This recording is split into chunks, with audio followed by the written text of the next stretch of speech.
各位网友，大家好，今天是2020年9月21号，星期一，欢迎大家参加王健每日观察直播的节目。我们今天的题目是中国正在走向改革的反面，这是一个非常大的判断啊。那么这个大的判断是基于我过去一段时间以来对整体中国正在发生的事情的一个判断。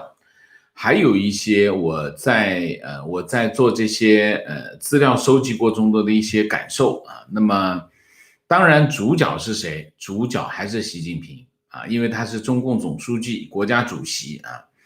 那么在这件事情当中，引发我关注啊，或者是引发我注意的一条新闻。这条新闻是什么？就是9月16号到9月18号，习近平去湖南访问考察啊视察啊。那么在这个视察的过程当中，有一段新闻新华社没有报，但是央视报啊，央视就没有。央视其实是即时新闻啊，它一般不会过中宣部那边，经常就自己就报出去了啊。这条新闻是什么呢？有一段话，习近平在直播的过程中有一段话，他这么说，他说农业合作社对咱们国家来讲也是一件非常有意义的事情，你们走的这条农业合作化的道路很好啊。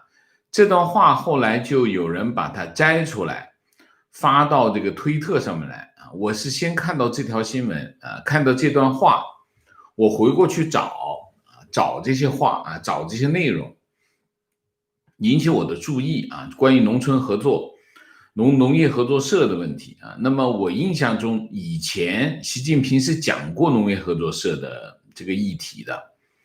我印象中是16年，然后我就把16年的那条新闻找出来。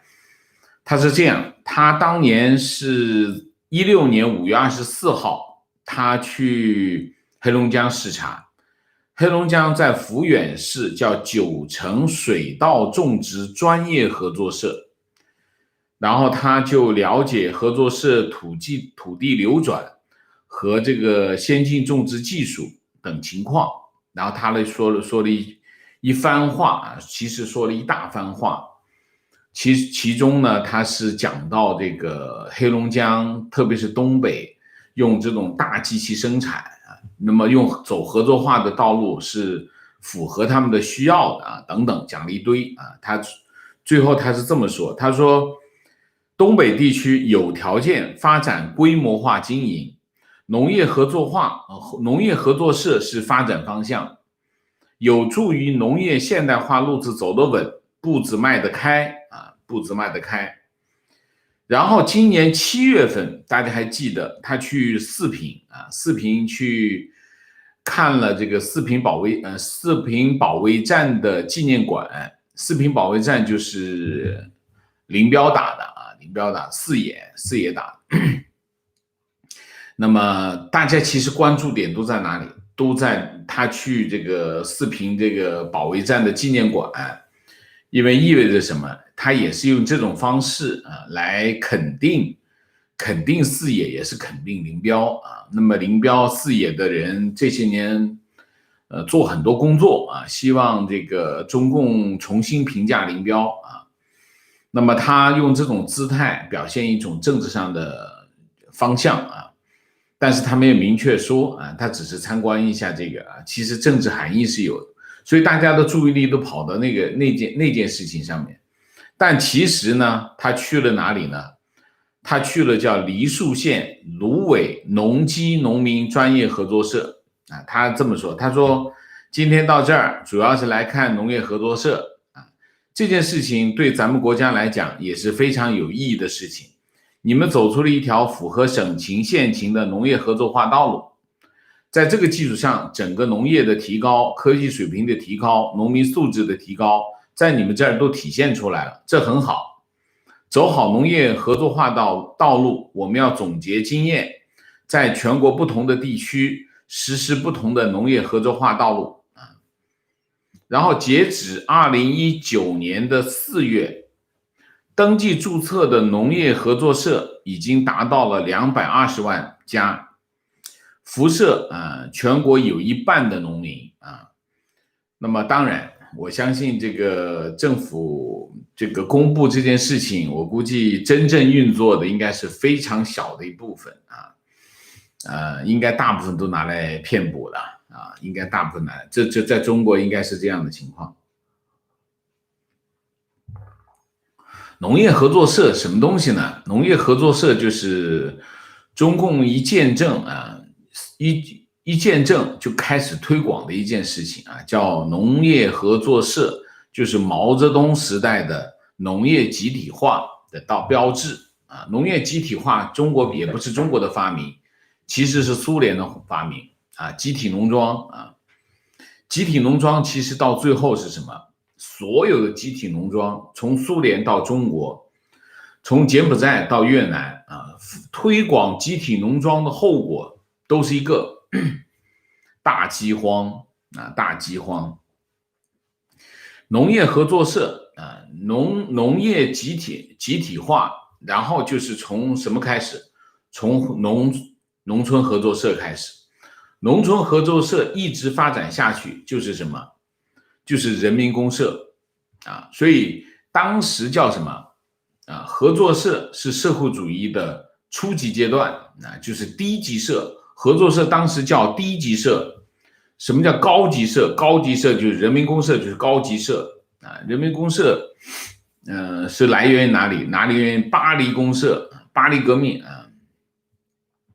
那么最终它发展的方向就是变成人民公社啊，你可以看一下就知道啊。其实，在这条道路上，其实苏联是失败了啊。苏联的失败意味着什么？苏联有广袤的土地啊，有非常庞大的农民阶层，但是在苏联的时代，一直粮食无法自给。那你可以看一下啊。你看一下美国啊，美国只有100多万农民，但是美国是世界上最大的粮食出口国之一啊。你这个苏联的这个土地比美国要大，有更多的土地，但是在苏联的时代，苏联一直进口粮食，说明什么？说明其实这叫什么？就是农业集体化是失败的啊。农业集体化是失败的，那么它不仅仅是经济制度上的失败，它也是政治制度的全面失败。它最终的结果就是饿死几千万人啊，饿死几千万人。所有的人对这件事情都非常的清楚，而且有结论。这个结论其实不需要非常复杂的经济学的分析啊。其实就是用个简单的结果，我们就可以看得到。所以呢，中国改革开放的第一件事情是什么？中国改革开放的第一件事情就是否定农业集体化，否定农村集体化啊。那么否定什么呢？否定合作社，否定人民公社。否定人民公社在制度上的改变是什么？就是联产承包责任制。就把土地分给农民自己去干吧，就是这么简单。就是当年中共做的一件事情，在农村做的第一件事情，就是把土地收回来啊，就是先分地啊，到农村为了夺取政权，把土地分给农民啊。那么农民你要支持我，跟国民党打完仗之后，建立了中华人民共和国，第一件事情干什么？成立合作社。成立合作社，然后推动变成人民公社，最后出现了什么？出现60年代初的大饥荒啊，然后就慢慢的就没办法往下走，因为中国是个农业国，一个农业国，你的农村经济不行，你最后就是灭亡，所以最后没有办法改革开放。改革开放的第一件事情就是把土地又分给农民。叫联产承包责任制，又分给大家自己单干到现在，农村才稳住，中国的粮食才稳住，但是中国现在还是需要进口啊。所以农业合作社其实中国最早放弃，中国改革开放是从农村开始的，中国改革开放是先解决农村问题，就是把这个人民公社给取消掉，不仅取消掉人民公社，然后而且取消掉了原有的很多东西，包括什么？包括1985年取消了供销合作社供销合作的统购统销也取消掉那么农业合作社是社会主义的一个乌托邦的梦这就是习近平的中国梦的其中一部分。你可以看到，就是习近平一直在讲农业合作社从他上台开始，他就开始讲农业合作社他真的是，我们以前讲习近平有一个中国梦，其实大家不知道他的中国梦是什么，他的中国梦其实就是毛泽东的那些梦，就是中共的那些梦，他一开始就在做这个梦那么这个合作社的这个乌托邦式的梦，其实从经济学理论都有很多的分析。我印象中是谁呢？我印象中有很多像这个像谁陈希文陈希文是一个农业专家后来是国务院发展研究中心的一个副主任陈希文，我当记者的时候，我就经常看他的文章，我也采访过他陈希文很了解中国农村。陈希文、周其仁经济学家包括王岐山，王岐山是知青，他跟习近平是同时下放，他在习近平隔壁县都有专门的论述什么？论述集体经济的不成立，就是说这个简单的讲，就是说农业生产它的过程，当它进行大规模集体生产的时候，它的监督成本远远大于它的生产收益就是你想一下，以前人民公社时代，大家集体下地然后就集体下地，集体在那儿耕种集体下地，你如要是没有监督的话，实际上是没有效果的就没有人都是偷懒的人。那如果有人监督的话，他监督成本比生产收益还要大，所以这是没有办法进行大规模生产的其中一个原因还有一个原因就是中共也好，苏共也好，都在强调一件事情，什么事情？只有进行合作经营，你才能使用大机器生产。其实这个非常的错误非常错误。因为什么？因为在大机器不等于要团队生产你想一下，以美国为例，美国家庭农场它的耕地面积平均为1100英亩，相当于7000亩，7000中国的土地的7000亩，7000亩土地相当于什么？它比一个中国的这个几千人的行政村，他们的耕地还要大，可是它就是家庭生产，它操作那种大机械，一点问题都没有。所以你看，美国的粮食生产、农产品的出口是前3名吧，美国。所以你可以看，其实中国也好，苏联也好，他们对于农村的很多的理论判断是基本是错误的，在实践上是不成立的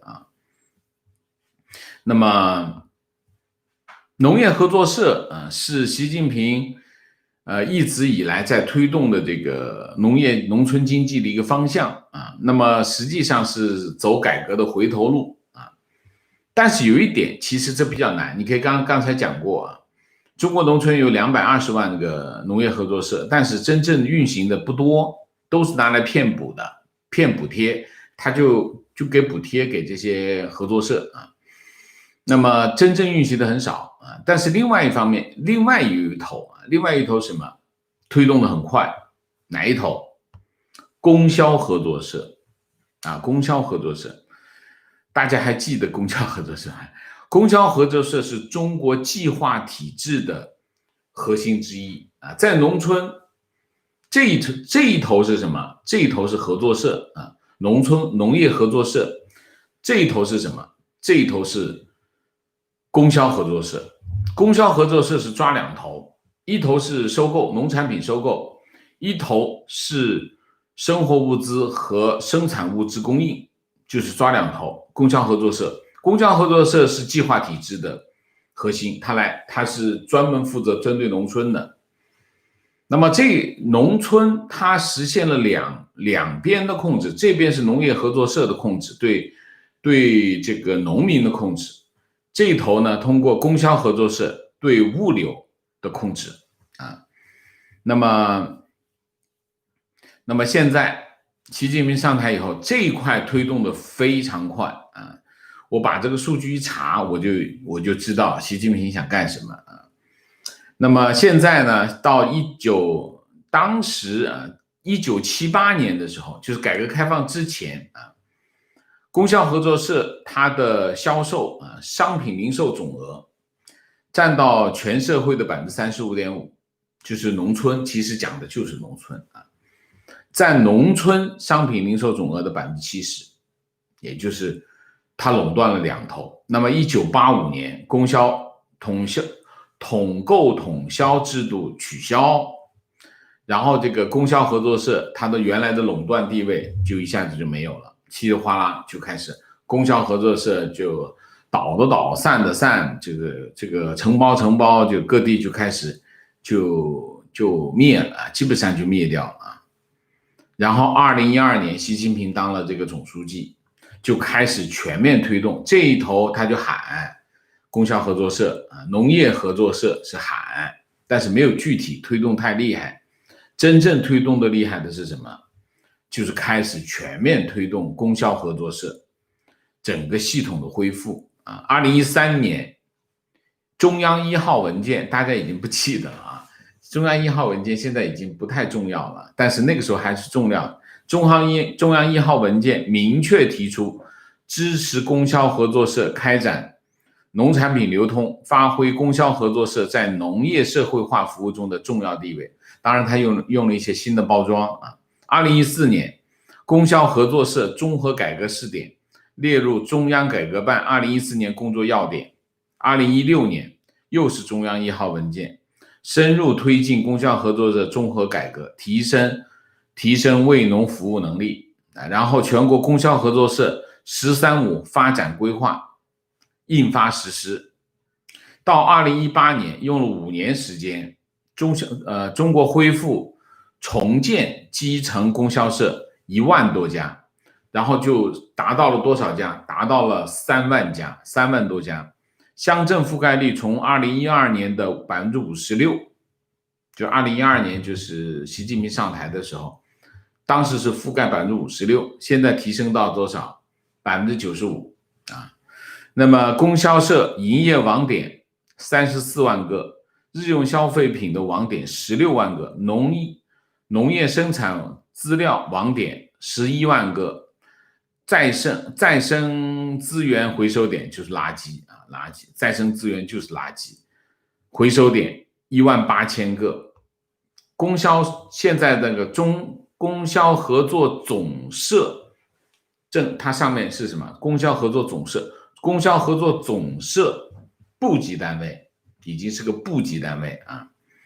那么2019年发生了一件事情，中国证监会的主席叫刘士余，把他给撤了。2019年1月份，把这刘士余调到哪里去呢？调到了这个中华全国供销合作总社任副书记。所以那个时候大家就这个还有个这个东西还在，大家就回过头去看原来发现供销合作总社是个正部级单位啊。然后正部级单位什么级别呢？它现在呢2018年供销合作总社营业额实现销售总额5万9千亿，很厉害的了啊！大家都实现利润468亿啊。然后呢，供销合作总社它下面的这个垄断性的国企已经很大规模了中国农业生产资料集团是中国最大的化肥进口商农药经销公司是最大的农药进口商、经销商，农业进口经销商。中华棉花集团是最大的棉花贸易商。山东潍坊这个滨海物流园是长江以北最大的棉花仓储物流基地。棉花交易市场是中国最大的棉花电子交易市场。然后中再生公司是最大的垃圾回收公司但是这个虽然它规模很大，但是它是国企，国企不行，国企不行在哪里？销售叫什么？毛利率只有 5.7% 那么销售利润率只有 1.3% 和正常企业相比，大概只有一半然后呢，现在每年政府对这个供销合作总社每年有过100亿的补贴补助补助什么？不是补助基层的供销社，那你想多了。补助我刚才讲的这些大的企业集团，政府就在扶持他们供销合作社总社2019年发布了一个什么东西呢？发布了一个全面实施供销合作社的这个惠农工程的指导意见。它的目标是什么？2022年供销合作社体系基本建成综合性、规模化、可持续的这个全程农业化服务体系有效的发挥国家队的作用这个目标就要在2022年实现我们现在来看我刚才讲了一下在农村习近平上来之后做2件事。第一件事，大力的推动供销合作社第二件事情，开始全面的推广农业合作社这2头往前推然后在全国层面，大家可以看得很清楚你通过这个你可以看得越来越清楚习近平上来以后，当然全面推动的是国有经济不断的提升央企和地方国企那主体地位不断的合并。其实习近平上来以后做的最多的事情就是合并国企，把国企合并南车北车合并，南船北船合并，这是当年改革的。当年是本来就是在一起的，当年不是企业，当年是政府部门，都是政府部门，政府部门你管全部比如说造船业，它就是个政府机构，造船业然后呢，所有的造船厂全归它。中融基的改革是干什么？把这个中国的这个造船业一分为2就是变成2家公司，一家是北船，一家是南船，南船北船2家公司竞争就是推动市场经济，市场经济就是要竞争嘛。然后南车北车分两家公司北方一家车就其实是内燃机火车其实造的是铁路上跑的火车、内燃机车厢等的，南方北方各搞一个进行竞争那么习近平上来以后，他推动的是什么？南船北船再合并，南车北车再合并，把所有的全部合并起来，变成一个大国企。大国企干什么？当它一合并之后就没有竞争了，就是垄断。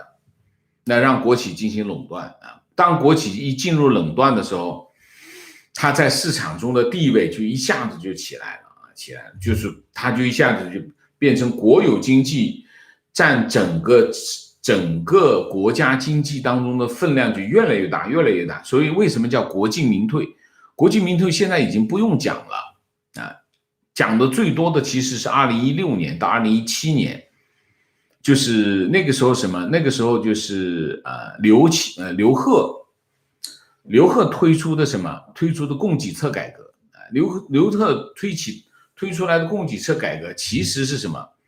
其实是全面的挤压民营经济，把民营经济往外挤压出去特别是在第一产业啊，所以你现在在第一产业，什么煤矿啊、钢铁啊、这个有色金属啊这些领域啊、能源啊等等这些领域，你已经很难看到民营经济了，它就开始全面挤压啊，供给嘛，供给侧。习近平上台以后做的最突出的特征是什么？就是他开着车掉头跑，他不是左转弯右转弯，打左灯往右走或者打右灯往左走，不是这个意思，他直接是掉头往回跑。但是他掉头往回跑，一路都喊的我是在改革啊，他一直在喊我改革哈，一直所有的东西都是深化改革、强化改革、完善改革，都是用这种名义啊，他只顶着改革的名义掉头往回跑。这你可以看农村经济啊，我刚才很详细的讲了啊，他们推动的这两件事情，城市经济或者是全国层面的经济，主要推动的是国有经济和国营企业啊，那么这一块是往前跑，然后农村跟城市同时往前跑的同时，在做什么？意识形态就开始往回收啊，意识形态往回收，意识形态往回收。我昨天在推特上看见了一个段子啊，这算一个段子吧，我不知道是不是段子。说他一个朋友在北京的大学里面教书啊，今年开学啊，学校开会要求这个老师在各自的课堂上加入这个政治思想教育的工作，就是各个科目，你不管什么科目，你都要加入政治思想教育的这个内容啊。然后英语老师就问他说：“哎呀，我这个英语课不大好加吧？”然后领导就回他说：“人家高等数学都能加，你英语怎么加不了了？高等数学都要把这个政治思想工作往里面加啊。”这源头在哪里呢？大家看一下，我在这个习近平2019年3月18号在学校思想政治理论课教师座谈会上有一段讲话啊，这段讲话是这样的：我也强调，但思政课建设我们必须更多的强调啊，思政课就是思想政治课啊，针对义务教育阶段中的道德与法治、语文、历史三科道德与法治、语文、历史三科教材建设，我提出要从维护国家意识形态安全、培养社会主义接班人、社会主义建设者和接班人的高度来抓好。大家有没有看到啊？差别在哪里？培养社会主义建设者，培养社会主义接班人啊。接班人是什么？他就是接班人，习近平是接班人，你是谁？你就是建设者啊。红二代就是接班人啊，这个我们都是建设者啊，大家都是建设者啊，不要把自己当接班人，那想错了啊。我们培养人的目标是什么？要搞清楚。现在非常明确的、坚定的提出要培养社会主义建设者和接班人。如果培养了半天，培养出来的都是吃里扒外、吃哪家饭砸哪家锅的人，甚至是我们这个制度的掘墓人，那办教育干什么？那就会是失败的教育。这就是习近平的讲话。这番讲话的后果是什么？就是现在所有的课程，大学的所有的课程里面，你都要加入这个思政课的内容，就是现在做的事情啊，这做的事情，这是第一个。第二个，我们还有一个东西，中国共产党纪律处分条例啊，从今年10月1号开始实施啊。这个条例推出以后呢，对这个中共党员的政治纪律，他弄了一堆政治纪律啊，政治纪律画了很多红线啊，画了很多红线，对党员尤其是在网络上提出很多要求，认为他提出很多政治纪律啊，只要你违纪就要处分，最严厉的处分是什么？开除党籍，撤销党内外一切职务啊。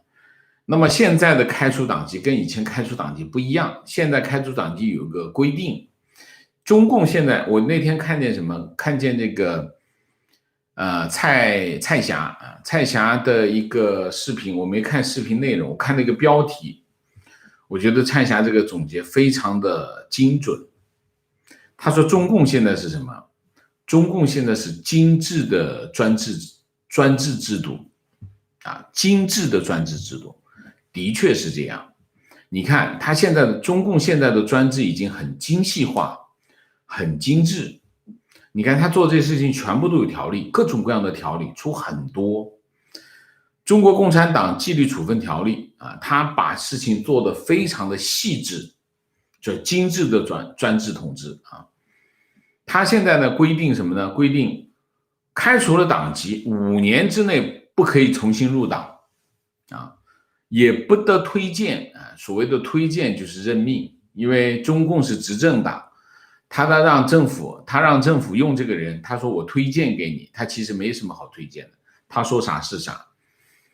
推荐担任与原职务相当或者高于原职务的职务，就说你要是撤职了啊，就是开除出党之后，就不能够推荐你，不能让你做比现在的职务更高的职务，就这个意思啊。所以为什么现在大家就要知道为什么现在这个群里面的党员这么紧张，啥都不敢说？我以前不知道啊，我曾经在我的大学的那个群啊，我原来在那个群里面，我曾经在里头说过一段话，说了一段话，然后就有几个同学，大致知道我们这个年纪的同学都是有一官半职，像疯狗一样的进攻击我，我当时非常的愤怒，我在里面我开始回击，后来我回击以后，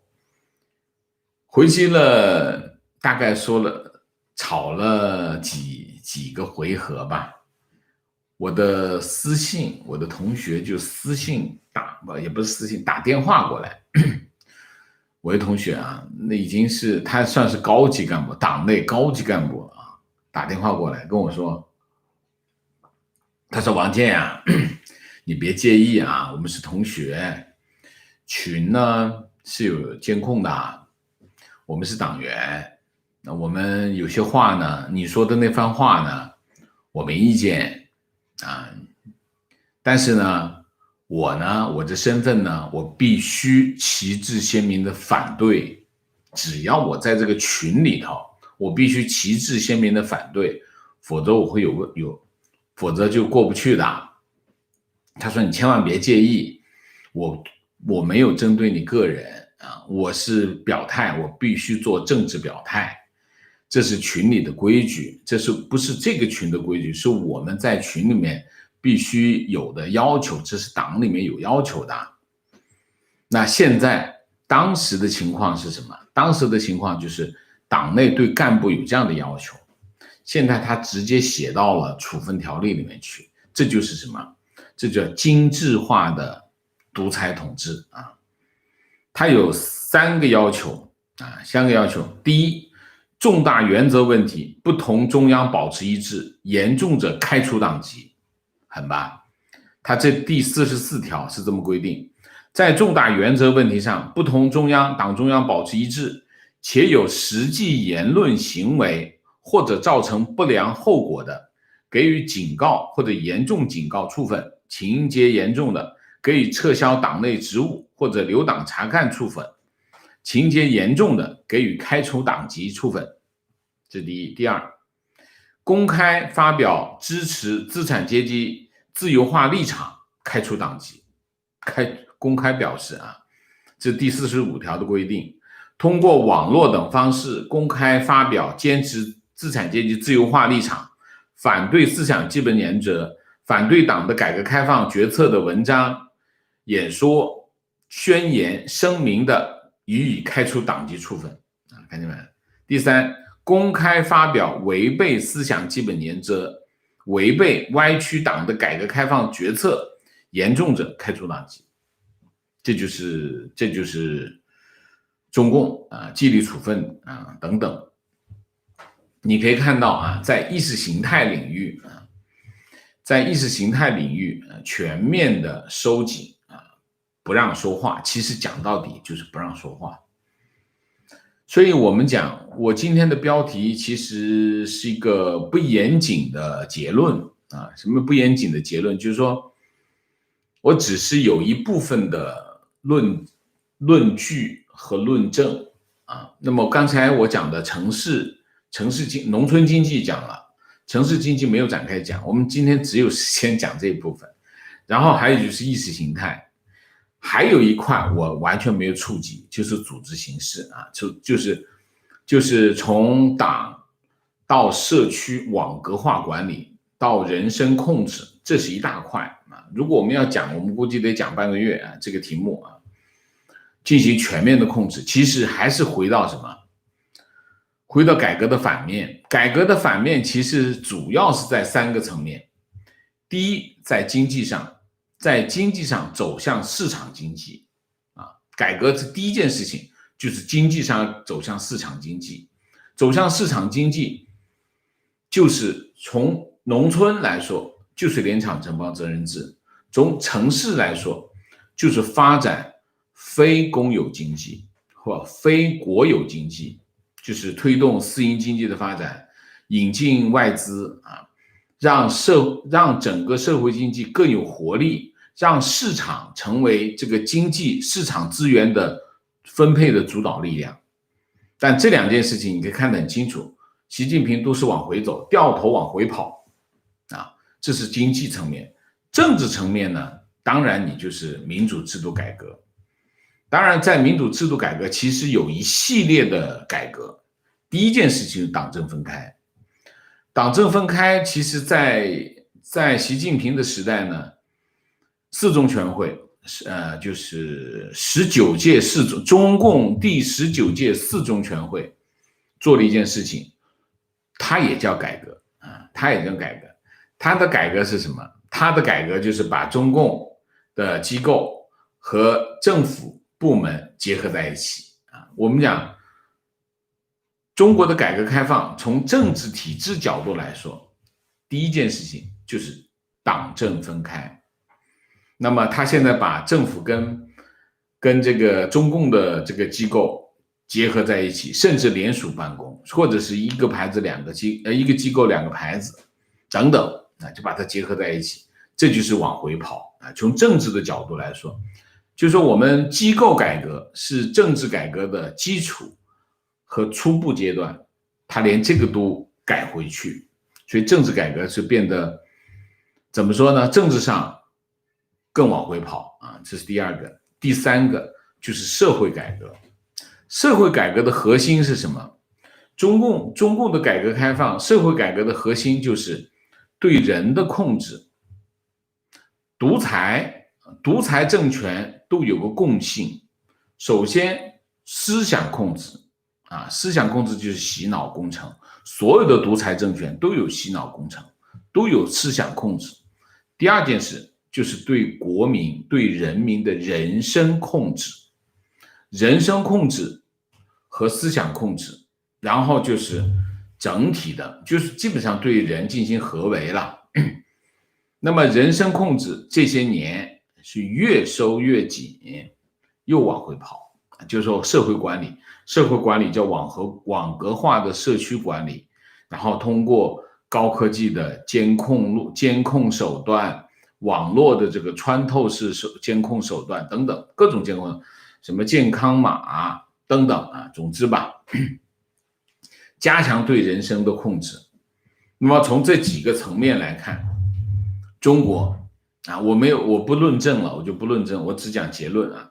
从经济制度，从政治制度，从社会制度，从这3个方面，然后最终从意识形态，从4个方面全面的走向改革的反面，这就是我们今天的主题和结论啊。好吧，那我们就又超时了我们今天主题就讲到这里，我们下面进入互动啊。进入互动之前，例行公事，请大家点赞，请新来的网友订阅，请大家加入我们的会员，支持我们做更好的节目。那么进入互动之后呢，请大家不要聊天，4个情况、问题、观点情绪。OK， 好吗？那我们就进入互动看看大家今天有什么高论啊？今天是一个有争议性的有讨论空间的议题啊。我希望，当然这对年轻一辈来说有一点难，因为他没有经历过没有经历过文革，没有经历过这种集体化经济的时代啊，那么对这个题目理解会有难度。但是我觉得作为一个中国人，一定要知道中共在建政之后做的这些事情，以及中间经历了一个短暂的改革开放，然后现在又开始往回走中共现在在做往回走的事情那么后果是什么？后果就是两个，第一个，经济的全面的回落经济的回落不意外。我们讲中国经济的回落有两个原因，两个根本性的原因大的原因我们不讲别的。第一个，我们叫周期性的原因周期性的原因就是说，中国经过了30年的大规模的基建投资那么中国已经开始基建投资钱主要是借来借了这么多年的钱寅吃卯粮，借钱来投资做基础建设。这件事情做完之后呢，中国就开始由增量型的经济形态变成了存量型的经济形态，就是本来从这里到那里没有路现在修了一条路，就0跟1的问题，这就叫增量时代。当你这里到那里已经有4条路的时候，你已经是存量时代，你已经没有需求去建新的路了。中国现在就是这样的情况。为什么？这4条路都是没钱借来的钱，然后你就再也没办法再借更多的钱，经济就开始回落，这叫我们叫周期性的原因还有一个什么原因？还有一个就是政治的原因，就是说当国有经济开始成为这个市场上的主体，国营企业成为这个市场上的主体的时候，那么经济就失去了活力因为国营企业也好，国有经济也好，它没有增长的动力，他们的负责人都是目的是要做官所以他没有增长动力，没有增长动力，经济就失去了活力。当经济失去活力的时候，经济就开始下滑。这是从大的方向来讲，中国经济为什么会持续回落的两个核心的原因那么你可以看到，中国经济就是说中国走向改革的反面，第一个后果是什么？第一个后果就是经济回落这是第一个后果。第二个后果是什么？第二个后果就是它和其他国家的关系就全面的崩溃现在正在崩溃当中核心的关键是谁？核心的关键就是中美关系好，明谢Mike 朱，谢谢 Teresa 王，谢谢many thanks for Miss Wang. My student Cherry shared her understanding of Sino-US relationship. We owe you a lot. We are teacher both to me. You are teacher both to me and her. OK， 谢谢。三门高，谢谢，请王老师喝咖啡，辛苦了。好，观点，合作社是惨痛的经历。当年生产队大锅饭的日子，所有人都在偷懒，因为干的再多，到月底都是固定的粮票，去饭店也是粮票、饭票，食材随便投，和厂长、生产队长搞好关系就行。合作说到底就是 CCP 要说了算。市场经济和计划经济的根本区别就是没人说了算，有人说了算。说了算就是权力，现在只不过是权力已经无法控制权力了，就像电影蜘蛛侠被毒液覆盖了一样，快感和兴奋促使 CCP 加快扩展权力，像吸毒一样是这样的。观点，作为一名70后，我经历过饥肠辘辘的人民公社，我的一名亲哥哥也在中共统治下发生的大饥荒中营养不良而亡，至今老母亲提起此事仍然经常泣不成声。我留美回国后，经常有朋友同学问我，为什么留在美国？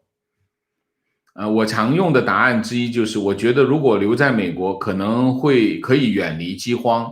大多数人觉得我的理由匪夷所思，纯属杞人忧天。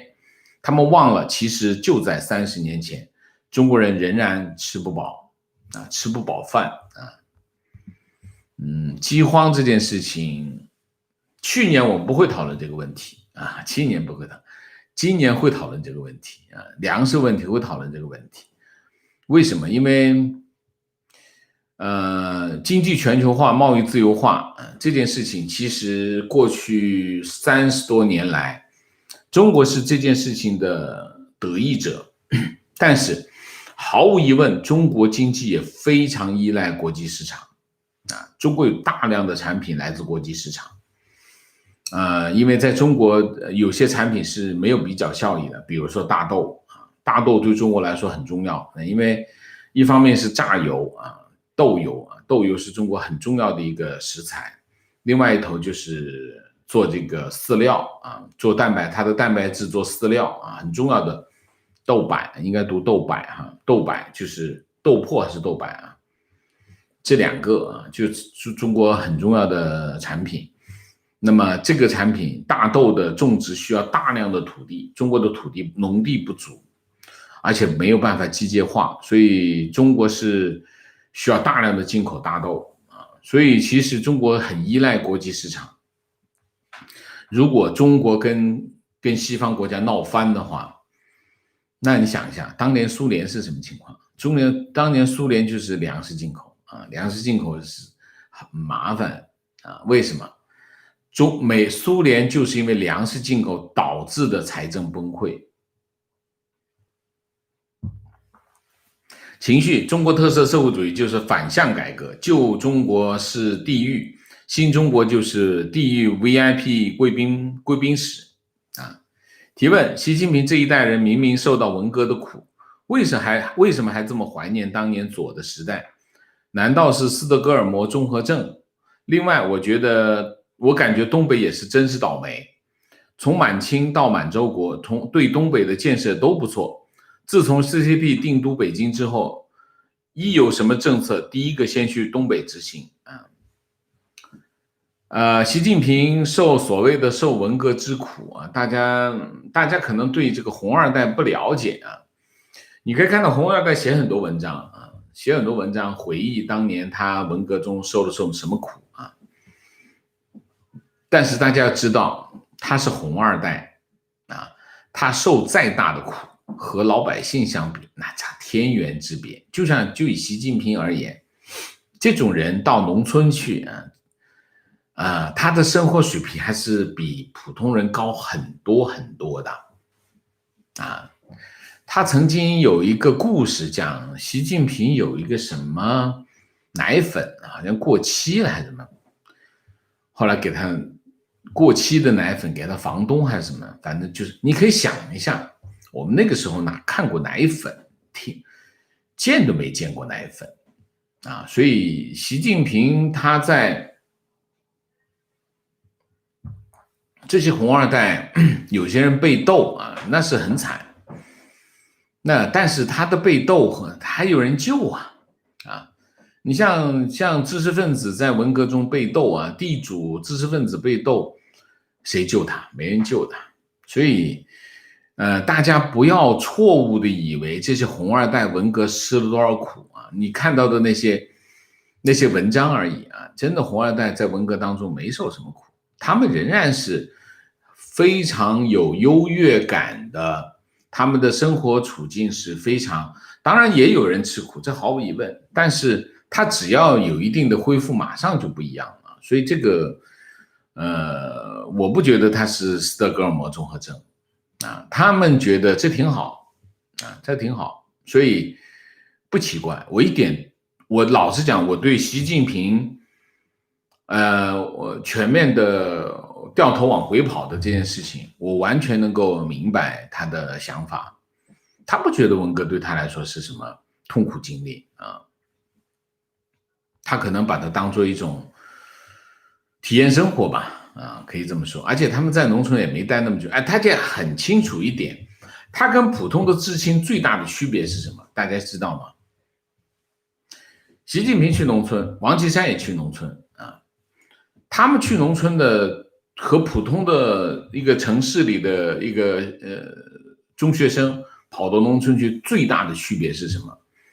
一个普通的这个知青在农村，他不知道，他根本不知道他的未来在哪里，他就知道他得在这里过下去，而且他原来是生活在城市里是这样的生活水平，现在生活水平跑到这儿来了，他就觉得这是个地狱一样的生活，他不愿意在这里待，但是他没办法回去，他只知道这些。但是这些红二代不同，这些红二代知道我在这只是暂时的，有一天我就走了，哪天我就走了，就这么简单。所以他的心态，他的处境完全不同啊。那么东北倒霉，东北其实一直都还是不错的啊。其实从满洲国到中国。一直到中国建政之后，东北一直是不错的啊，它有非常强大的制造工业基础。东北真正的衰落是改革开放，就是80年代。80年代改革开放的核心是什么？就是赖以维系东北当时的这个经济的基础是什么？就是计划体制。计划体制它当然很优越啊，因为它有重工业。那么市场经济一来，原来的计划体制崩溃了，承托这个整个东北经济的这个下面的底座没了，它不就啪就掉下去了吗？掉下去之后，东北人原有的那种优越感没有办法让东北人放下身段，在市场里面找饭吃。所以为什么东北一直起不来的原因和它原有的优越感是有关系的。你想一下，东北原来大连，你知道大连什么情况？大连足球队那这打遍天下无敌手，非常厉害。所以这种优越感让他们一直爬不起来，要真正的让他们没办法在市场上找到他们的饭吃，所以就会是一个这样的情况。所以是改革开放之后的情况啊。所以振兴中北讲了这么多年，为什么东北的官本位那么强？东北的官本位真的非常强。你想一下，计划体制和什么有关系？跟政府有关系。政府、计划体制，然后到国企，这是三位一体。这三位一体是整个东北的堡垒，东北就像堡垒一样，所以他们在里面的人都活得挺好。都在大厂子里面啊，是福利又好，衣食无忧，然后活也不是很累，然后这个地位又很高，都想嫁给他，那多好。所以这种身份跟地位决定了他们的心态。那计划经济一来，这个堡垒就崩溃了，这就是东北的原因，振兴不起来的原因就是在计划体制的优越感，计划体制的这种政府的这种官本位。所以你去看，现在你去东北，你看东北那种官气还是非常强的啊。情况前几天国内出一条消息，标题为强制执行，祖国暂时兵员动员，下列人员必须服役，违者视同违法。传播的很厉害，突然删除啊。你没有说到其中一个关键点。他说的关键点是什么？这关键点是国庆之后叫会进行兵员动员啊，关键点是这个，就讲国庆之后就要开始动员了，预备役啊，这个要指定我印象中好像35岁，我看看，我这一条东西我有的，我找到过的。他怎么说呢？他说了几件事，他说国庆之后会暂时动员，暂时动员怎么个动员法呢？第一，正在服役的军人停止退役，正在休假探亲的军人立即归队，这第一。第二，预备役人员国防生啊，大家知道国防生吗？国防生就是安排你是国防生，你大学毕业以后你得去部队的啊，国防生随时准备应招服役啊，接到通知后必须准时到达指定位置。第三，根据战时的一些需要，国务院和中央军委可以决定征召36岁至45岁的男性公民服役啊，对于服役的时间安排由国务院和中央军委来决定，就个这样的东西。这个东西靠谱吗？这个东西根据兵役法，这个东西是靠谱的，但是只有一样东西不确定，就是国庆之后他会不会真的去国防动员啊？国防动员那就是准备打仗，那跟谁打仗？你要打也估计那就是要么就打台湾，要么是跟美国打一仗，要不跟印度打一仗啊，好像都是有问题。你想想印度，中国，我就说中国是一个中华人民共和国，是个国家特征不明显的国家。你看中国的边界不确定，海疆不确定，都是有争议的，到现在还没搞定啊。然后他准备印度那边有问题，台海这边也有问题，然后跟美国又在掰手腕啊。所以，我觉得现在放这种消息出来，或者有人编这个消息，大家都在疯传，肯定是大家所处的那个环境会让你相信这种消息啊。我认为这种消息肯定不靠谱啊，原因是什么？国防动员那肯定是要打仗的，那不会随便就这么一个小道消息出来，那你必须在报纸上公开的名正言顺的告诉大家，我们要进入动员状态。那么在一系列的行动，各级政府要开始做根据动员法，它有个动员法呢，国防动员法去操作的啊。所以这个传闻肯定不靠谱啊！而且他不会提前预告，我国庆之后我就国防动员，不会这么预告的啊。观点说说人民公社的效率，我做了19年的农民，每年双抢，农民起早摸黑要忙1个半月，大家苦不堪言。我们那里在1979年分地单干，种植计划没变，那年我暑假回家参加双抢。双抢就是抢种抢收啊，抢种抢收就是先把这个水稻或者小麦收割完了以后抢种，赶紧种下去啊，种个下一季的水稻或者小麦啊，抢种抢收叫双抢啊。每家每户2-3天就完成，给我震惊的难以磨灭。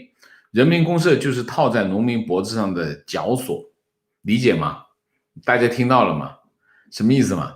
他在人民公社的时候，双抢要干1个半月，大家苦不堪言。可是分田单干之后，每家每户每天2到3天就完成了，这可见什么？可见没效率嘛，是不是？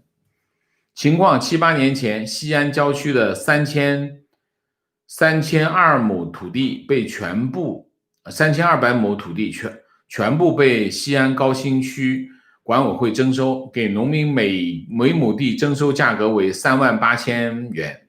去年农民才拿到钱。几天前，西安高新拍卖那块地，每亩地拍卖价格为2400万，是征地农民土地价格的631.6倍。这就是对农民残酷的剥削。为什么拆迁？你看哈，拆迁农村的这个拆迁土地那么残酷，死了多少人？死伤无数，死了很多人。在中国征农地死伤无数，中共一直不肯出来，或者把这件事情摆平。因为什么？因为征地都是政府嘛，死人都是农民嘛。那么中间为什么会这么残酷的做这件事情？原因是因为大家看见利益嘛，631倍。马克思讲10倍利润就会去杀人放火，对不对？你现在600多倍的利润，那为什么农民会那么惨？征地啊，我看见那个在微博，以前微博还开放的时代，那征地那真的残酷，用那个压路机、推土机直接把人给压扁啊，直接把人给压扁啊，就是这个事啊。所以在征地过程当中，地方政府的那种残酷啊，已经到了登峰造极的地步了啊。观点：我是没落的红三代，我爷爷解放前是林彪的部队，我妈10几岁就当兵入伍当兵入党，认识很多根正苗红的红后代们，他们之前受过苦和遭的罪，今天都是他们的政治资本所谓的吃苦，老实讲，那真的不算，真的不算观点：我认为习走这条路是因为他只熟悉这条路，其他的他不会。高人，这是高人啊，因为他们没有经历过别的，只见过文革，也只会这一套。我记得我的老师都是这样，只会文革中学到的那点东西啊，非常正确。就是我们这就是用现在的话讲，路径依赖啊，我只熟悉这条路径，那我就沿着路径再走一遍啊。情况加政治思想不是笑话，大学的专业课也要求加政治思想内容。学校教务处统一下发的要求，我的一个学生在一所著名的师范大学当老师，去年在一个全国学术会议上分享如何在大学微生物课教学中融入思想政治教育，非常正确。所以大家想一下，就是一个这样的政治气氛当中，你怎么可能会有创新？你怎么可能会有？你只要与异端邪说，后果不堪设想。所以从老师到学生，从校长到系主任，有谁会逾越雷池半步？没有，想都不想。所以怎么可能有科技发展啊？做梦吧，你说呢？情况：关于课堂插入中共意识形态的话题，昨天一个朋友给我截图，小学数学应用题，中国共产党好，说到第1000个字是哪一个字？我的天数字说到第1000，中国共产党好 ，OK， 说到第1000个字是哪个字 ？OK。疯了，真的是疯狂吧，疯狂吧。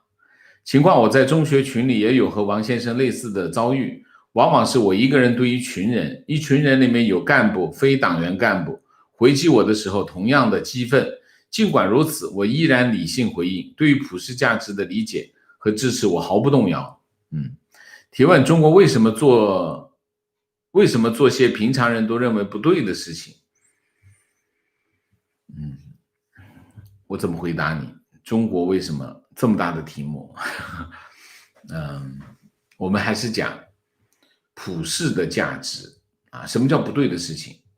不对的事情就是违反常识，违反常识的事情就是不对的事情。那么中国为什么经常会发生？我们都认为不对，但是它为什么会经常发生？因为常识在中国不流行，中国只流行中共的价值观，中共的价值观跟我们所谓的普世的价值就是常识啊，跟我普世的价值不对称、不一致啊。为什么？因为中共反人类啊，所以他有他的价值观，所以在他的价值观之下，这件事情是正常的。我举一个例子，儿子举报老子，儿子举报母亲，让母亲被枪毙，这件事情在文革中经常发生不是一起，好多起。就是他的儿子认为他的母亲说的不对，在家里人说的话不对，跑得去跟政府举报，一举报说这个人发表反动言论，直接抓出去枪毙。这很多有好几个名人都发生在他的身上，就是他举报的。这件事情符合常识吗？当然不符合，符合中共的价值观，不符合常识，那怎么办？那不就你经常看见这种事情吗？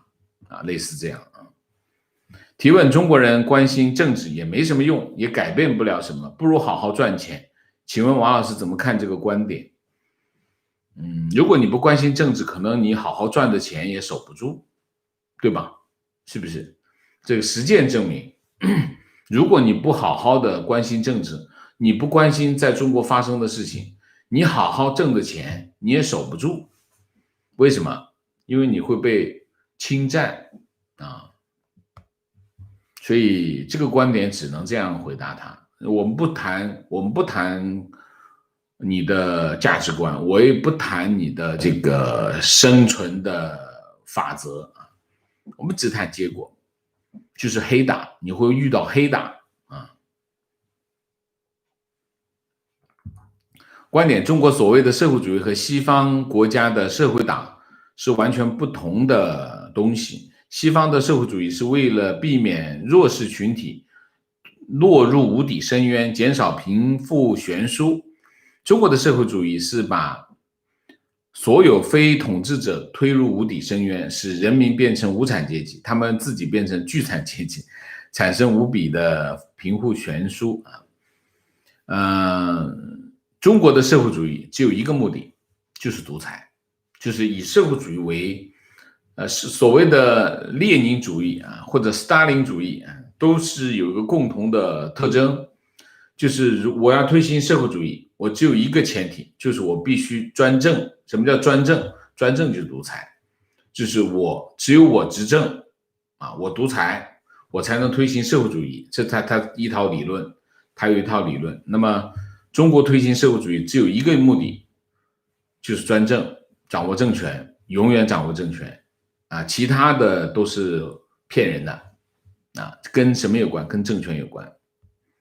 情况，习在一段视频亲口说，他曾经把一块过期的面包喂狗，引起当地农民哗然。你讲的对，是我忘记，不是牛奶奶粉当地农民大多没见过面包。之后他说，他不怎么下地干活，能爬上山坡就不错了，所以待了3个月就回去了。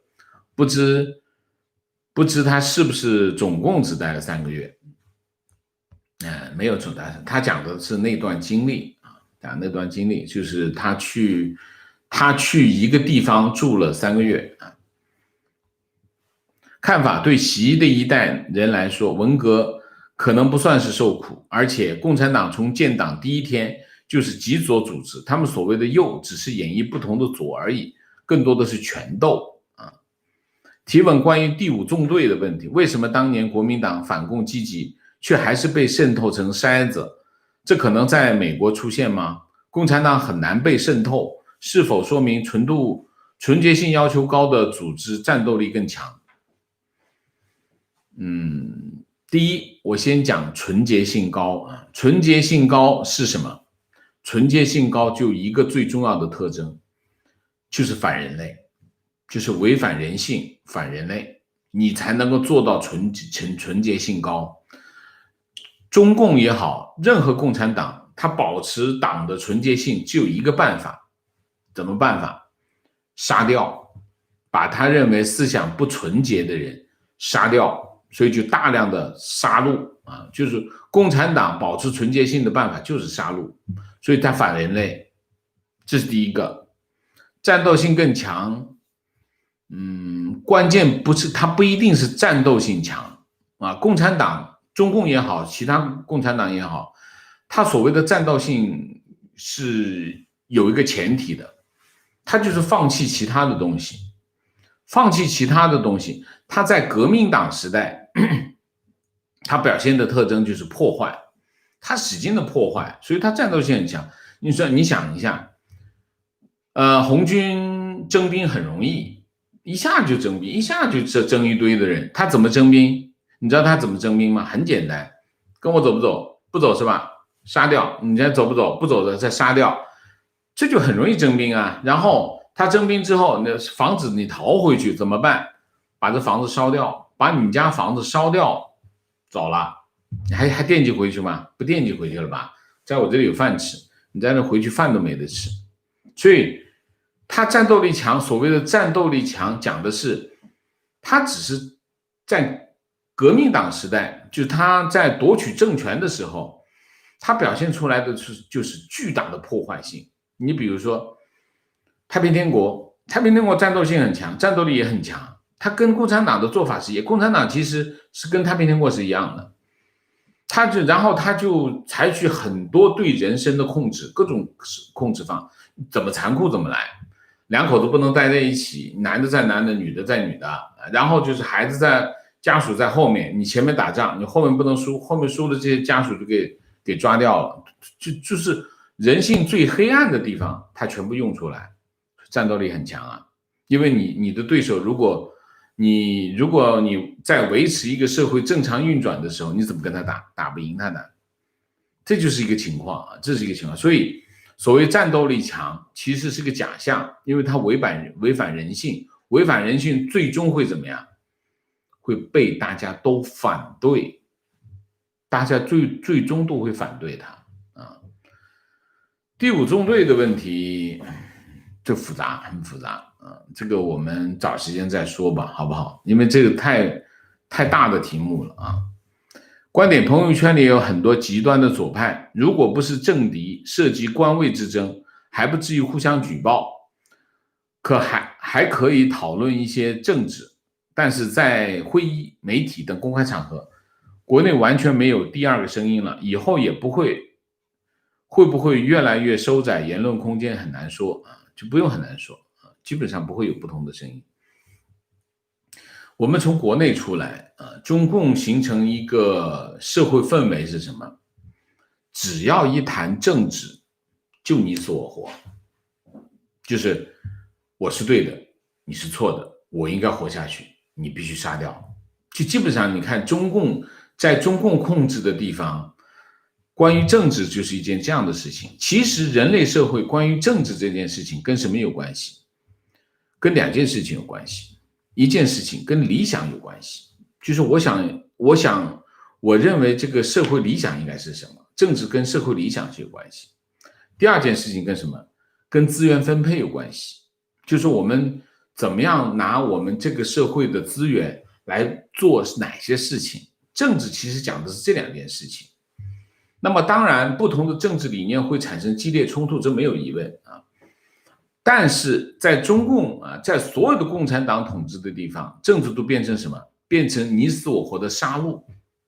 所以在中国人被中共统治这么多年，洗脑洗了这么多年，在中国人的人群当中，一谈起政治，就是恶毒攻击，以所有的力量去攻击他的政治敌人。其实政治对手，你在西方文明当中啊，政治是一个大家可以坐下来讨论的问题，但是中国不是，中国人一上来就是拿枪拿刀啊，就是泼粪，一切无所不用其极。你在哪里可以看得最清楚？你在这次美国大选啊，美国大选你去推特看一下，支持川普、支持拜登这两派人都一样。不是说哪一派更凶狠一点，都一样，无所不用其极的攻击对手，没有就事论事，没有常识，就是用尽一切办法攻击对方就对了。这是中国人参加这个美国在大选议题上的表现都不合格啊，都不合。我在这里呼吁政治应该是什么？政治就应该是君子之争，就是它关系到什么？关系到社会理想，这是多么崇高的事情。它关系到什么？关系到政治资源、社会资源的分配，这是非常高尚的工作。所以中共一直讲政治很肮脏，政治很黑暗，其实讲的是他们自己啊。最后讲一个啊，时间到了啊。超时了很多了，我不是学经济学的，有一点感受，但没有很坚定的观点和逻辑支持，就是关于中国的第二大经济体的问题。我举例深圳，我1997年来深圳，直到现在，深圳最主要的市内东西道路是深南大道，基本每年都有修缮。这么反复的投资，是不是增加 GDP？ 是的，这 GDP 不是假的吗？不是，是真的啊。那么是不是意味着第二大经济体统计也是虚胖？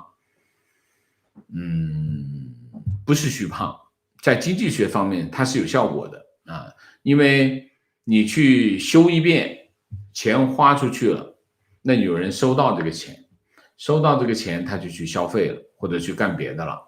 在整个经济运行当中，虽然从我们市民的角度来说，这个行为是没有意义的，但是从经济的角度说，它是有价值的，好吧 ？OK， 时间到了啊，时间到了，很长。提问，下期说说什么是好公司，好，我下次说啊。明谢 CC 令，谢谢，阿绿，谢谢，捞一捞，谢谢 ，Gen Z， 谢谢，王老师今天讲的观点，我最近经常给女儿讲，开倒车严重的后果，主要是女儿考虑选择出国发展。女儿有听你的节目，就明白我为啥最近睡不好。OK， 好吧，好，我们今天的节目就到这里，感谢大家的参与，我们下个节目再见。再见之前，请大家点赞，请新来的网友订阅，请大家加入我的会员，支持我们做更好的节目，做更好的自己。谢谢大家，谢谢。